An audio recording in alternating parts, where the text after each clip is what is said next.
Welcome to chemistry zone बच्चों। आ जाओ फिर से सरफेस केमिस्ट्री की दुनिया में। अब सरफेस केमिस्ट्री की दुनिया में टॉपिक 5.2.2 टुडे, और ये टॉपिक क्या है तो adsorption theory of heterogeneous catalysis। समझ गए मेरे अच्छे बच्चे? सो माय डियर स्टूडेंट, ये कुछ भी नहीं है इस थियरी में, 5-7 मिनट का टॉपिक है, कवर कर लेते हैं। Adsorption theory of heterogeneous catalysis. Adsorption theory of heterogeneous catalysis. अब आपको ये सोचना है, वेट फॉर 1 मिनट। ये थियोरी में सबसे पहला वर्ड आ गया हेटेरोजेनियस कैटालिसिस। चलो, तो हेटेरोजेनियस कैटालिसिस मतलब कैटालिस्ट का फेज और रिएक्टेंट प्रोडक्ट का फेज अलग अलग होता है। सपोज कोई सॉलिड का सरफेस है, मान लो ये निकल मेटल का सरफेस है। निकल मेटल के सरफेस पे गैसियस रिएक्टेंट, यानी चलो कोई ऐसा रिएक्शन है कि 2SO2 gas plus O2 gas, vanadium pentoxide solid 2SO3 gas. Gas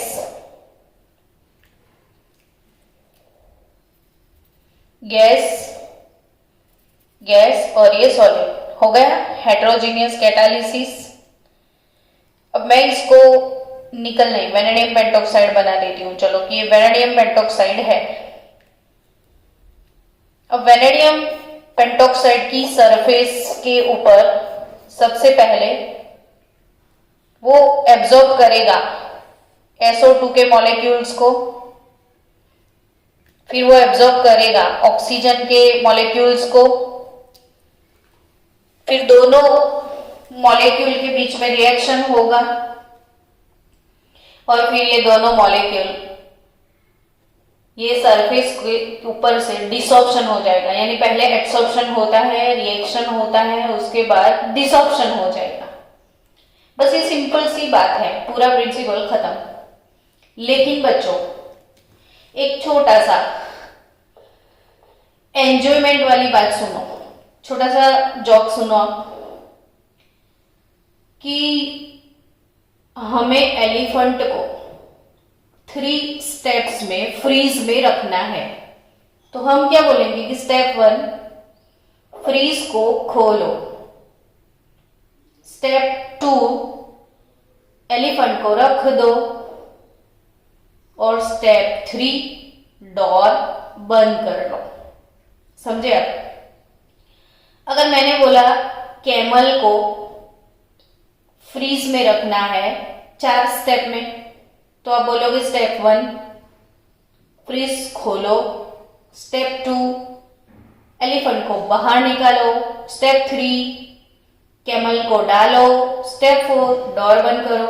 यानी प्रोसेस तो इतना छोटा है नहीं कि डोर ओपन करके एलिफेंट को डालना है, लेकिन उसको स्टेप वाइज बोलना है। बस उतना ही है, इतनी प्रोसेस को हमें स्टेप्स में कवर करना है। तो वो 5-7 स्टेप है जो आपको आज पढ़ने हैं। इजी गोइंग है थियरी। चलो स्टार्ट करते हैं कि एडसॉर्प्शन थियरी ऑफ हेटेरोजेनियस।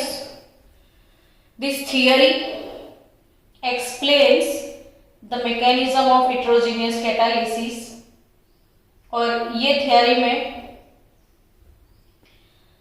सबसे पहले ये बोला गया है कि ये जो रिएक्टेंट होते हैं ये दोनों इसकी सरफेस पे एब्जॉर्ब होंगे, फिर इन दोनों के बीच में एक इंटरमीडिएट कॉम्प्लेक्स बनेगा। यानी वैसे तो हम क्या बोलते हैं कि जो कैटालिस्ट होता है वो एट द एंड जैसा था वैसा सेम प्रपोर्शन में वापस निकल जाता है, लेकिन मेरे दो काम हो जाएंगे इसको एक्सप्लेन करने में। एक तो मेरा जी नीट का भी एक काम होता है, तो मैं वही एग्जांपल सिलेक्ट करूंगी। ध्यान से समझना बच्चों कि हमने अब तक इलेक्ट्रोफिलिक सब्स्टिट्यूशन, इसमें नाइट्रेशन पढ़ा था, ठीक है। सारे सब्स्टिट्यूशन मैं नाइट्रेशन ले रही हूं। चलो यहाँ पे आपका रिवीजन हो जाएगा। नाइट्रेशन यानी सबको पता है बच्चों एडिशन ऑफ NO2+, ठीक है। बच्चा नाइट्रेशन आप करोगे तो कौन से एसिड से करोगे, तो सबको पता है HNO3 से होता था। तो HNO3 रिएजेंट होता था, ठीक है, रिएजेंट है ना। अब HNO3 के साथ हम यूज करते थे कैटालिस्ट। सुनना ध्यान से, HNO3 के साथ हम यूज करते थे कैटालिस्ट और एज ए कैटालिस्ट हम डालते थे H2SO4। यानी कभी भी नाइट्रेशन होता था तो HNO3 रिएजेंट होता था, H2SO4 कैटालिस्ट होता था। अब क्या होगा, तो ये कैटालिस्ट कैसे रिएक्शन को एक्टिवेट करता है वो सिर्फ मैं बात कर रही हूं। अभी मुझे ये हेट्रोजीनियस होमोजीनियस से कोई लेना देना नहीं है, मैं सिर्फ एक्सप्लेन कर रही हूं कि ये अपना कैटालिस्ट है, ये अपना रिएजेंट है। तो कैटालिस्ट में से H+HSO4 बन जाएगा। ये सेपरेट हुआ है, देखो इधर, और यही H+ HNO3 का सेपरेशन होगा H+ नहीं NO2+, हमें चाहिए ना इसमें से NO2+, तो इसमें से NO2 निकल जाएगा तो बचेगा OH-। तो HNO3 वो डिवाइड होगा NO2+ में, OH- में। H2SO4 डिवाइड होगा H+HSO4- में। अब ये HOH रिलीज हो जाएगा H2O। अब NO2+ हमारा देखो कैटालिस्ट रिएक्शन में पार्टिसिपेट कर रहा है, but end of the reaction वो जैसा था वैसा कैसे मिलता है वो मैं समझा रही हूं। ये कैटालिस्ट ने पहले HNO3 के साथ रिएक्ट किया, उसने इसका OH- ले लिया, वाटर रिमूव हो गया, तो इसके अंदर से ऑटोमेटिकली NO2+ प्रोड्यूस हो गया। HNO3 के दो पार्ट बनेंगे, NO2+, OH-। एसिड का H+ इसके OH- को उड़ा लेता, तभी बचता NO2+। अब वो बेंजीन की रिंग पे लगेगा। अब सबको पता है कि बेंजीन रिंग पे NO2 आ गया, तो यहां पे जो हाइड्रोजन था यानी NO2+ आया, NO2H+ गया, NO2+ आया, है ना, सब्स्टिट्यूशन हुआ ना। अब जो रिंग से H+ गया वो H+ इस HSO4- के साथ फिर से H2SO4 प्रोड्यूस करेगा। એટલે at the end of the reaction H2SO4 जैसा था वैसा मिल गया, लेकिन वो पड़ा तो नहीं रहा था, उसने रिएक्शन तो किया। तो पहले क्या होता है, ये वाली थियरी में वही मैं समझा रही हूं कि थियरी में बोल दिया गया है कि जो भी कैटालिस्ट है अपना, जो भी कैटालिस्ट है अपना, वो कैटालिटिक एक्शन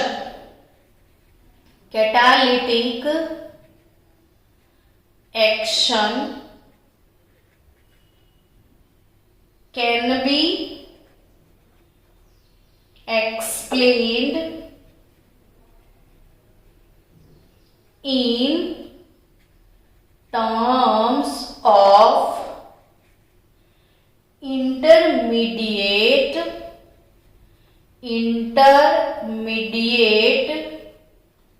compound formation। समझे आप? ये चीज को मैं एनहेंस कर रही हूं, आप समझो बात को कि जो भी कैटालिस्ट है, जो भी क्या है, कैटालिस्ट है, वो कैटालिस्ट सबसे पहले रिएक्टेंट के साथ, ये कैटालिस्ट है, ये रिएक्टेंट है, कैटालिस्ट रिएक्टेंट के साथ क्या बना रहा है? Intermediate complex. समझे आप? इंटरमीडिएट कॉम्प्लेक्स यानी पहले कैटालिस्ट रिएक्टेंट के साथ कुछ तो रिएक्ट करता है, फिर बनता है इंटरमीडिएट कॉम्प्लेक्स, फिर इंटरमीडिएट कॉम्प्लेक्स का डिसोसिएशन हो जाता है, फिर आ जाती है प्रोडक्ट और जैसा था वैसा कैटालिस्ट मिल जाता है। कल तो सीखा था बच्चों कि एंजाइम और सबस्ट्रेट दोनों मिलके बनाते हैं एंजाइम सबस्ट्रेट इंटरमीडिएट कॉम्प्लेक्स। इसके बाद डिसोसिएशन, इसके बाद इंटरमीडिएट, मतलब वो इंटरमीडिएट का डिसोसिएशन हुआ, एंजाइम जैसा था वैसा बाहर आ गया और सबस्ट्रेट जो कि है प्रोडक्ट में कन्वर्ट हो गया। तो ये ही बात बोली है ये वाली थियरी में और कुछ नहीं बोला है। चलो, तो उसके जो 5 स्टेप्स है वो स्टेप्स मैं दिखा दूं आपको कि मैंने अभी एलिफेंट वाले स्टेप्स आपको एक्सप्लेन किए थे। तो सबसे पहला स्टेप है diffusion. Diffusion of reactant, diffusion of reactant to the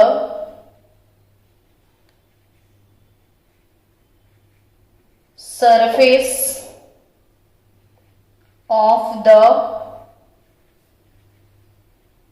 catalyst, to the surface of the catalyst। यानी बच्चों 5 स्टेप कैसे है समझो। फर्स्ट वाला step diffusion of reactant to the surface of the catalyst. समझो कि गार्डन में एक बेंच पड़ा है, तो सबसे पहला स्टेप आप आपके फ्रेंड के साथ वो बेंच की तरफ गए। दूसरा स्टेप बेंच के ऊपर आप बैठ गए। तीसरा स्टेप बैठे बैठे आपने बातें कर ली। चौथा वाला स्टेप बातें हो गई, अब आप उठ गए बेंच ऊपर से। और 5वां स्टेप आप बेंच से दूर चले गए। है ना मजेदार बात? यानी कैटालिस्ट है, ये बेंच है गार्डन का। पहला वाला स्टेप रिएक्टेंट बेंच के ऊपर बैठने के लिए आए। देखो, diffusion of reactant to the surface of the catalyst, यानी दोनों रिएजेंट कैटालिस्ट की सरफेस पे आ रहे हैं। दूसरा स्टेप एब्सॉर्प्शन ऑफ रिएक्टेंट। दूसरे स्टेप में रिएक्टेंट का एब्सॉर्प्शन हो चुका है कैटालिस्ट की सरफेस पे। तीसरा step occurrence of chemical reaction. तो अब बैठ गए हैं। तीसरे स्टेप में इन दोनों के बीच में केमिकल रिएक्शन हो चुका है। चौथा स्टेप, फोर्थ वाला स्टेप, अब क्या होने वाला है? तो डिसॉर्प्शन। अब रिएक्शन हो गया है, प्रोडक्ट बन गई है, तो आप उड़ जाओ। क्यों बैठे हो? तो उड़ जाना यानी डिसॉर्प्शन ऑफ प्रोडक्ट। ठीक है, और पांचवा step, go away from me, जाओ अपने घर जाओ। तो diffusion of reaction product, diffusion of reactant वो पास आए थे, अब फिर से डिफ्यूजन है तो पास नहीं आना है। Diffusion of product molecule, diffusion of product away from the surface. ये सिंपल से 5 स्टेप है जो आपको एक्सप्लेन करना है। देखो, पहला वाला बेंच की तरफ जाओ, दूसरा वाला बेंच के ऊपर बैठ जाओ, तीसरा वाला केमिकल रिएक्शन हो जाने दो, चौथा वाला अब निकलो उठो चलो प्रोडक्ट बन गई, और पांचवा वाला घर पे जाओ, सरफेस से दूर चले जाओ। और आप क्यों दूर जाना है, तो दूसरे लोग भी है रास्ते में वेटिंग लिस्ट में, आपने बेंच खाली करना है। अब बेंच खाली हो गई, दूसरे 2 मॉलिक्यूल आएंगे, बेंच पे बैठेंगे, रिएक्शन करेंगे, फिर खड़े हो जाएंगे, फिर चले जाएंगे, फिर से तीसरे आएंगे, चौथे आएंगे, वैसे।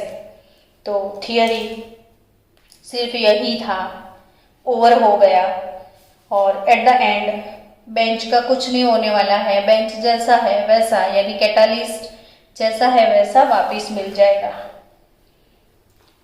यानी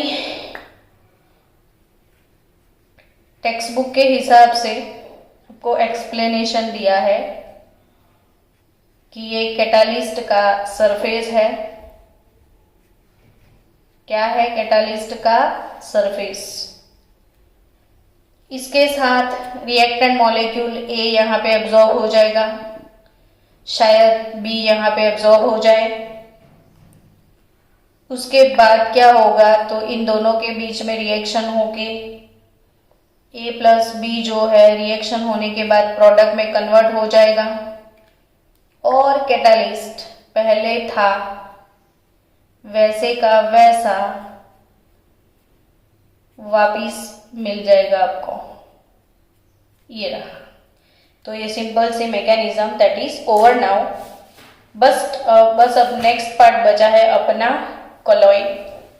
क्या कोलॉइड? तो कोलॉइड जो है बच्चों वो स्टार्ट करेंगे अब।